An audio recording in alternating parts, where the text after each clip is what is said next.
we'll record 2 modes of contraction in this exercise. So you can start, I think, with just the isos, which is just extending that knee, and then hold. I'm thinking we're gonna hold for about 30, 40 seconds at a time. You wanna feel a burn in the quad, and you just wanna just think like knee needs to stay fully locked out, right? It has to be full extension.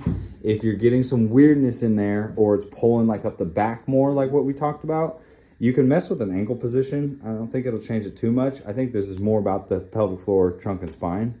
So try doing that Kegel in there too. The Kegel fatigue is really weird. I have never actually experienced like those muscles being sore. Yeah. Like I would, squatting or something. So it's hard for you to keep track of that, but be careful with that fatigue. Meaning like if you do, a bunch of the Kegels first thing, and then you're doing a bunch of the Kegels with this as well, it's gonna fatigue out at some point. So just keep that in mind, and then don't rush up and down the stairs in the short term here either. And then rest. So that's one way to do this. I am starting to feel a little bit of my knee. You start to get pain? Yeah. The longer we held that? So let's limit that then. Let's say no longer than 30 seconds. Okay. Or if pain starts at 10, stop then. And then if that happens repeatedly, if every single time towards the back end of the week, it's still hurting, then just stop doing them. And we'll talk about that when I see you next. And then the different mode of contraction is just myometric. So you can do this on both, you're gonna do this on both knees actually. But now you just extend it and then close it. Try not to use too much momentum. Good. You getting any tweaks there? See how weird that is on the way back?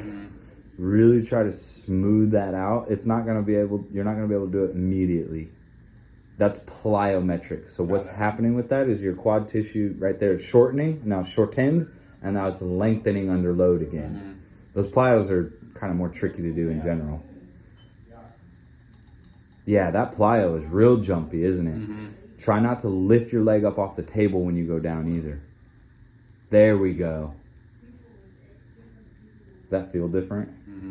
Yeah, it's almost like you were going into that hip flexion thing again. I was going this way. Especially on the way down. Like it was weird. So You're I here. wanna push in.